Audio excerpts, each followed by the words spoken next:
Good day, everybody, from a beautiful Southern California. Sun is out, it's not raining, and things are looking up. It doesn't look like we're going to have any rain for the next week or so. Thanksgiving is looking great, and we have another week of basketball games in the books. I'll get right to the point.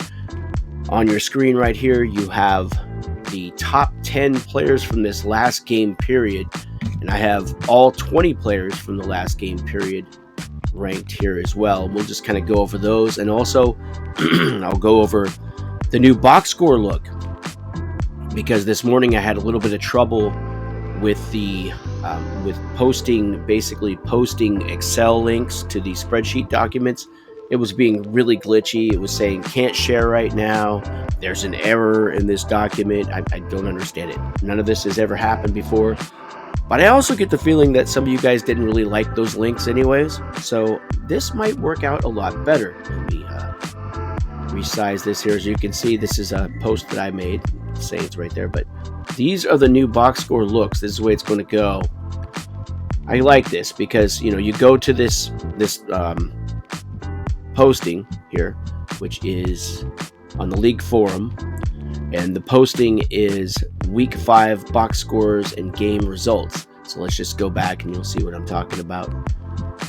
Here's the main page. Here it is. As you can see on the message board forum, period 5 box scores and standings, November 25.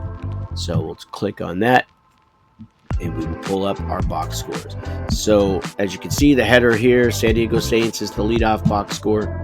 Tells you the date, the period, all that good stuff. I'm sizing it large so that you guys can see it better. So bear with me a sec as I get it right to the right size. Okay. So this is the way it's going to be. It's like the same stuff. I basically copy these from spreadsheets.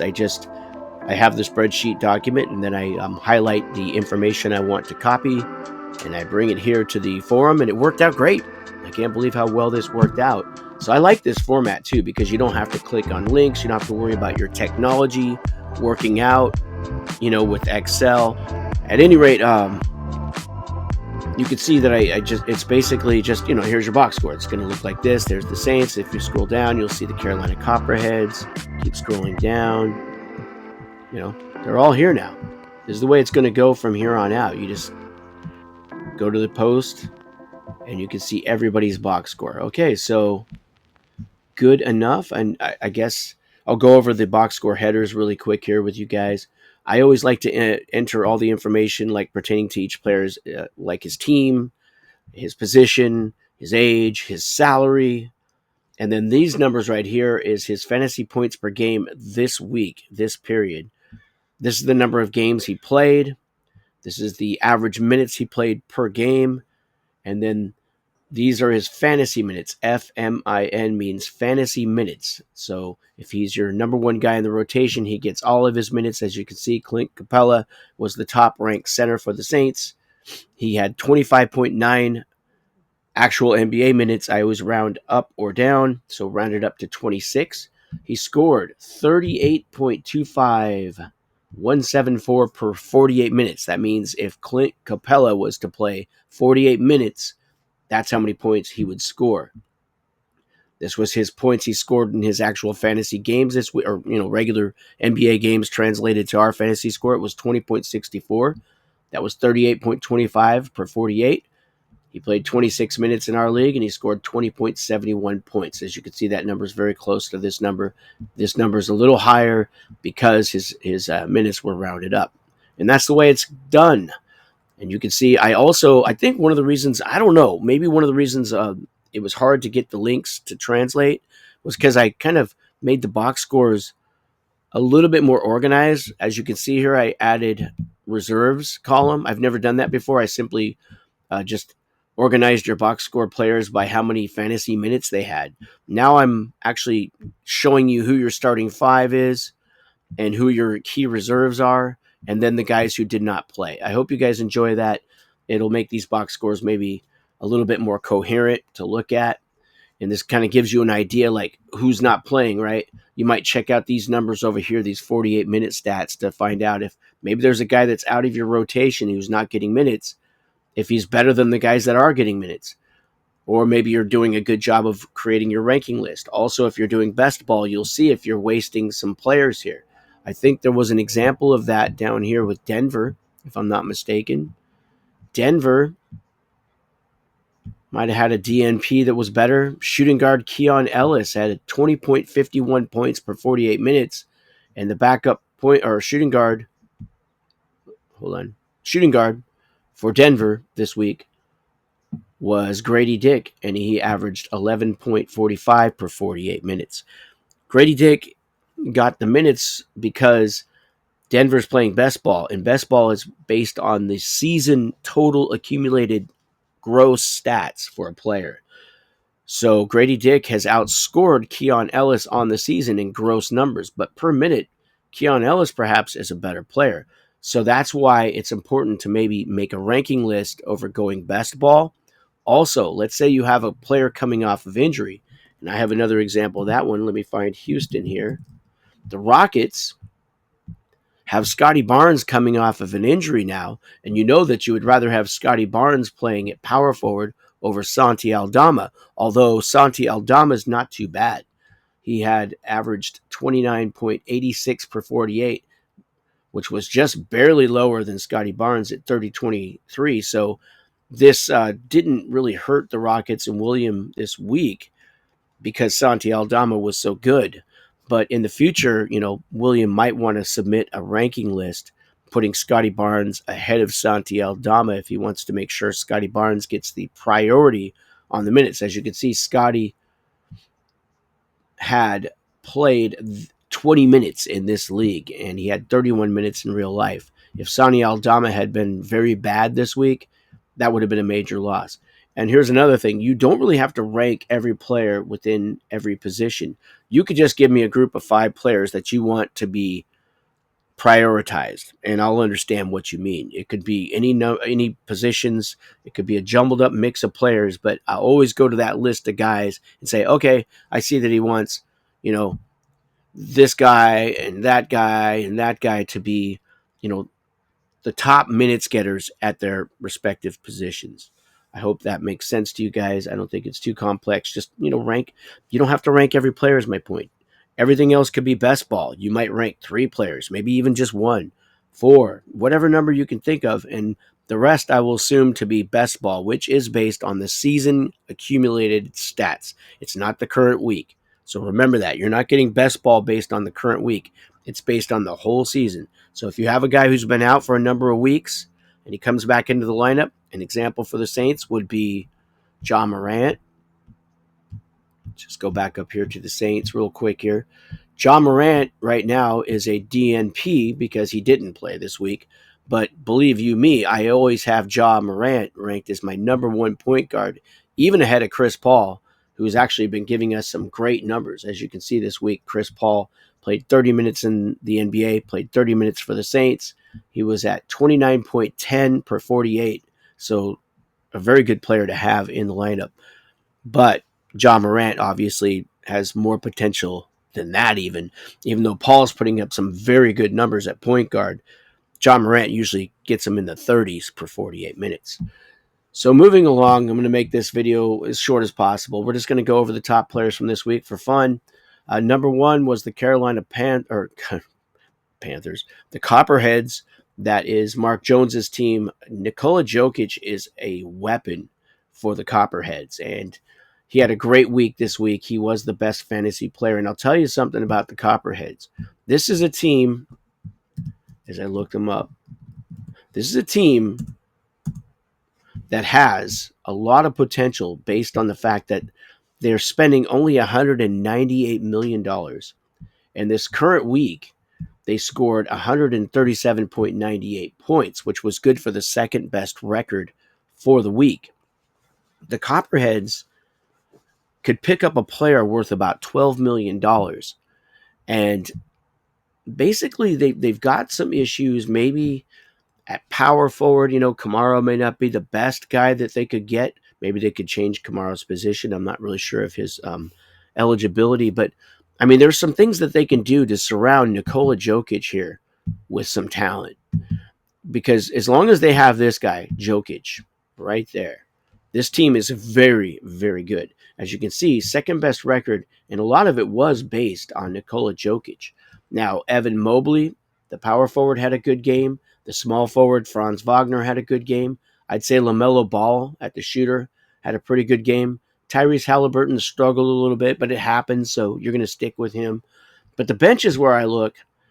They're kind of struggling at all the positions other than center off the bench. They don't have anybody scoring in the 20s per 48. Maybe, they look over the free agent market, check out the available guards at both shooting guard and point guard. Maybe look at a power forward and maybe try to bring in somebody who's a little more efficient per minute. And this team could be extremely dangerous. They've got $12 million under the cap. This is a very good team that is kind of underperforming, if you ask me. Jimmy Butler, a free agent, came in second this week in fantasy points, 32.84. Solid numbers for him. He scored roughly 33 per 48. I mean, not 33 per 48, but 33 fantasy points, and he did it in 36 minutes. And that translates to a very good fantasy score per 48 minutes. I'm going to get out the graphing calculator and punch up the numbers real quick just for fun. 33 minutes, or points rather, and he played in 36 minutes. Yeah, that gives him 44 points per 48 minutes. But Jimmy Butler obviously costs a lot of money at $49 million. Somebody would definitely need to dump some salary to bring him aboard at the small forward position. I'm not sure if Butler is allowed to play shooting guard or not. If you can find a source, you could switch him to shooting guard, and he would be pretty deadly there. Number 3 in the league this week was Giannis Antetokounmpo from the Fort Wayne Pistons. He scored 29 points per game at 34 minutes. That's a pretty solid 48-minute stat line. Let's check it out. Yep, 41 points per 48. Giannis for the Pistons. And the Pistons, of course, didn't exactly do a lot with that. This week, the Pistons had 122 points. So they fell below several teams, including the Nuggets, the Cowboys even. The Alberta Cowboys outscored them. Never mind. Wait, no, these aren't in a row. I'm sorry. I got mixed up there. These box scores, by the way, are not in order of how they scored. But let's just go down here to the standings then for Fort Wayne. I'll show you. Fort Wayne Pistons ended up with 4 wins and 5 losses this week. So as you can see, they fell behind the Nuggets, the Copperheads, the Warriors, the Rockets, and the Saints all beat the Pistons in spite of Giannis Antetokounmpo's great week. So maybe they could do some work there with the Pistons. Who knows? Let's have a look here at what they're getting.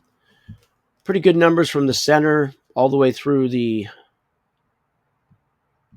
Pretty good numbers actually at power forward. We talked about that. Pretty good numbers there at point guard with Cade Cunningham, but they really struggled at the center position.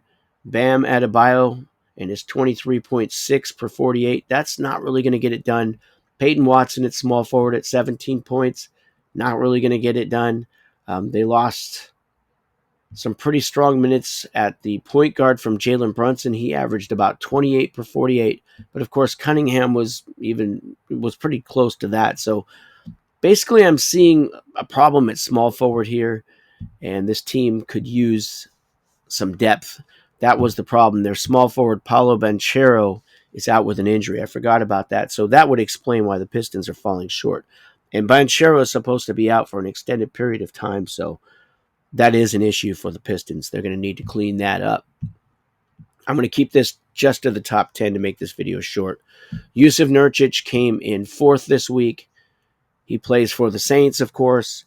We didn't have him high up on the rotation, so some wasted minutes there by the Saints. They had Luke Cornett getting a priority of minutes.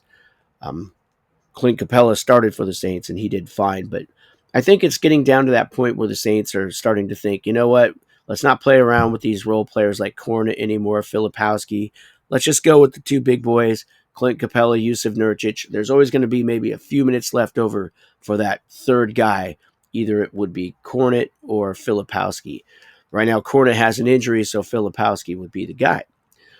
Moving along to the 5th best guy in the league, it was the Albuquerque Alberta Cowboys, the newest owner in the league, that's Jacob, and his man Jacob Podol had 27 fantasy points in 33 minutes. That's pretty strong. 27, 33, do the numbers. That's about 39 per 48. Great game for Podol. And Alberta actually moved out of the cellar this week. They were the worst team last week, I believe, but they ended up second from, above two teams that placed behind them. I mean, here, let's just look at the standings here. Bear with me. Yeah, if you look at what they did this week, Alberta Cowboys went 2-7 with 119 fantasy points. They finished ahead of both the Boston Celtics and the Philadelphia 76ers. Number 6 was Denver's Domantas Sabonis.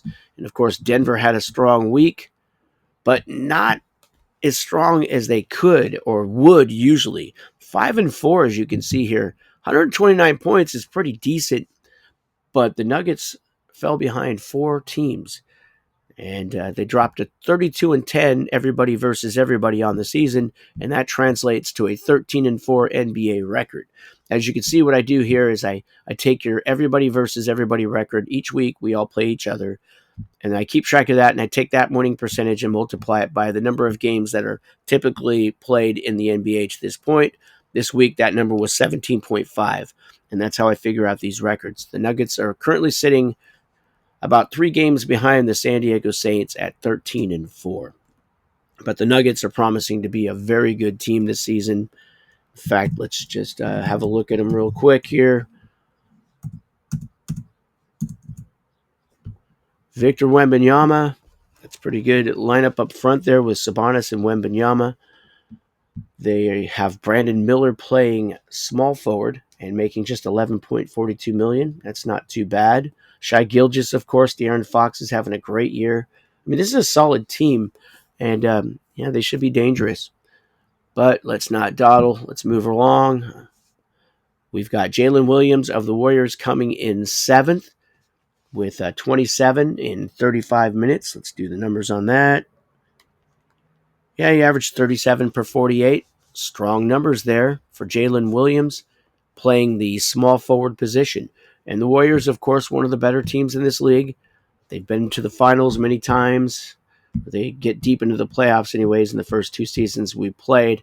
And currently the Warriors are sitting in 3rd place, just ahead of the Houston Rockets.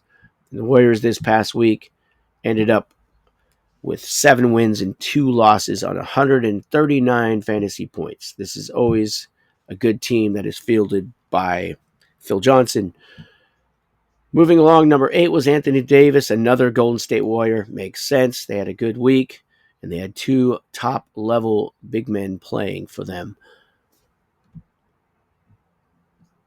And big surprise, actually, on that front is that Luka Doncic failed to make the top 10. We move down to number 9, Rudy Gobert. He is a free agent. He was waived by the Rockets before the season. Cost $44 million roughly. So he's a guy that somebody might look at. But of course, you can get a lot of good center play. You could build a center like the Saints have done. Lower minute guys, but they're very efficient. Jared Allen, another center for the Boston Celtics, ended up 10th best. But of course, Boston did not really take much advantage of that. The Celtics ended up with 1 win and 8 losses. The Celtics currently sitting at 5-13, only ahead of the Poway Eagles, Alberta Cowboys, and the Philadelphia 76ers. The Boston Celtics, I think they're kind of a thin team right now. They're not running a real deep roster. Well, I guess I can't say that. They're not totally shallow. They've got 10, 14 players. Yeah, kind of shallow.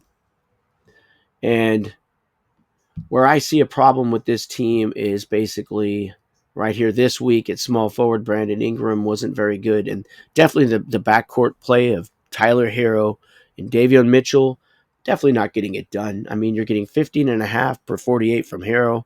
You're getting just 9 per 48 from Davion Mitchell. Yeah, that's definitely not getting it done, and they are playing best ball. I think this team has potential. They're going to have to spend some money, maybe dump some players. I would target a guy like Klay Thompson, making 16 bills.